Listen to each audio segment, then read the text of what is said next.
relevance in our world, in part, is conferred by by knowing how many websites are pointing to a particular place.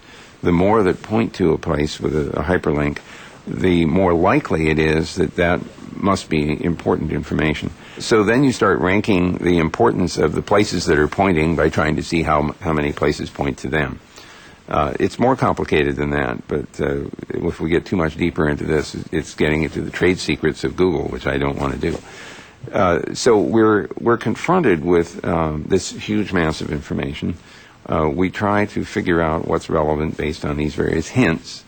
But in the end, each of us has to decide for himself what our reaction is to this information.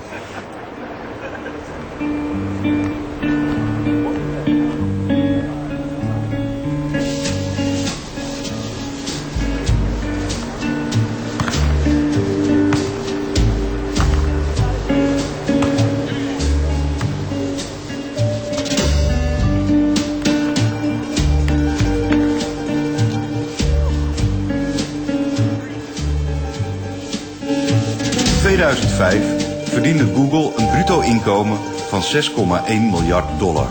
En het behaalde een netto winst van bijna $1,5 miljard.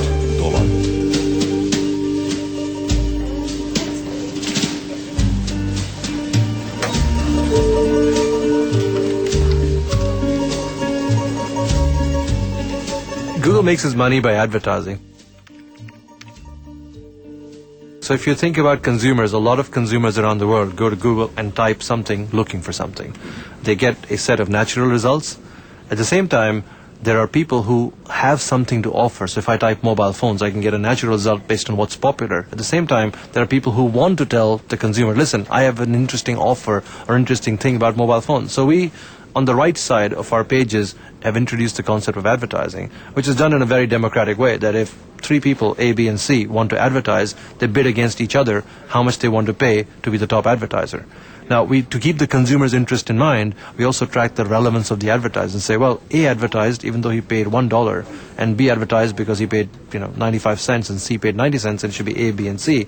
Well, we check when we advertise against this keyword in this fashion, A, B, and C, is A getting a lot of clicks, is B getting a lot of clicks, or is C getting a lot of clicks? If C is the most popular, most relevant ad compared to that, we actually provide a balance between money and relevance. So that means a furniture maker, for instance, with a small advertising budget could compete with IKEA, or... Of course. You can. If you believe you have a much better compelling proposition than somebody else, you can compete on a particular keyword by keyword basis. You don't have to buy the entire 30 seconds between the Super Bowl or the World Cup to be able to compete.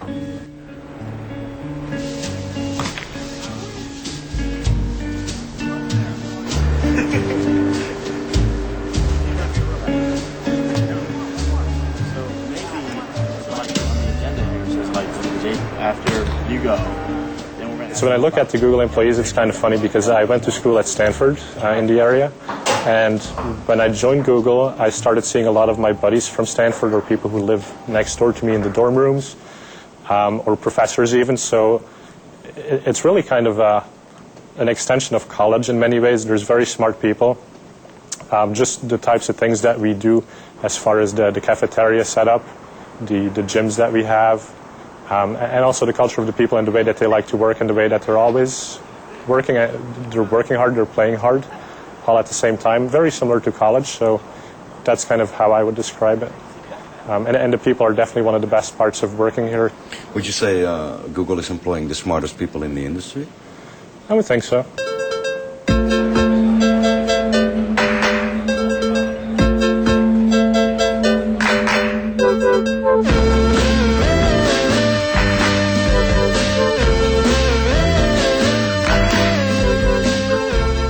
Recruit people now all over the world with lots of different means and methods into all kinds of jobs.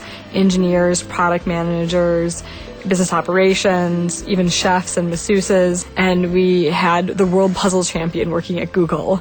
And we had people who really liked doing brain teasers and riddles. I've seen a photograph of a big billboard sign over a crossroads somewhere in San Francisco. What was that all about? Well, interestingly enough, what happened was there was an equation where if you solved it, it gave you a series of numbers. And if you found that series of numbers and you typed it into an internet browser, and I think so, if you typed it as www.thatsequenceofnumbers.com, it redirected you to the Google Jobs page. So for people who solved this cryptic riddle on the side of the road, they were then led to sort of a secret website that redirected them to Google Jobs. So then they knew and understood who was behind the billboard. Het lijkt een leuk bedrijf. Dat vinden Amerikaanse businessstudenten ook. Op McKinsey na is Google de meest populaire werkgever. Maar er is een vraag die blijft hangen. Wat betekent Google's zoekmethode voor de waarheid? Hoe waterdicht is die methode? Als ik zoek naar de waarheid omtrent de Holocaust, krijg ik als eerste een ontkenning van een historisch vaststaand feit. Whose truth are you seeing when you search with Google or any other engines? Google tries very, very hard to be neutral with regard to opinion. Tries to be neutral. Tries to be neutral with regard to opinion. It does not apply an ideology to its rank ordering. It applies algorithms to the rank ordering, but those algorithms are intended to be as objective as possible.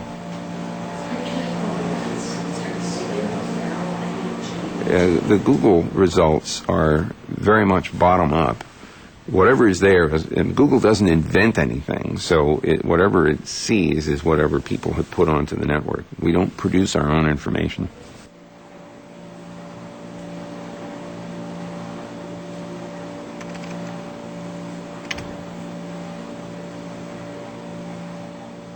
So if we take 9/11 as an example, it's possible that the conspiracy theory might be the most popular thing, that more people are busy talking about conspiracies than they are about the official reports that come out. And if that's the case, we're back to critical thinking on the part of the recipient, the searcher, who has to decide which of the many matches on that search that particular person cares to look at and finds the most valuable.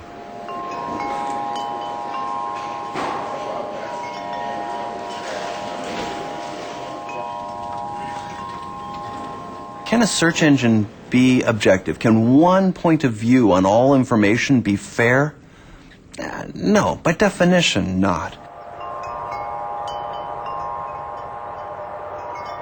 In San Francisco zetelt Brewster Kahle. Hij begon ooit de zoekmachine Alexa, die hij 7 jaar geleden voor $250 miljoen aan Amazon verkocht. Kahle is oprichter en directeur van The Internet Archive, een non-profit organisatie die zich inzet voor het gratis beschikbaar houden van digitale informatie. Navigation through information is a very subjective thing. You can go and say, it's all going to be some big algorithm of the sky. It's just not true. There's decisions every step in the way when you're building search engines. What to crawl, what not to crawl, what to value more than others.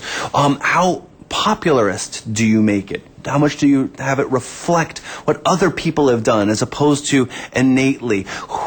All of these things are baked into a set of computer algorithms.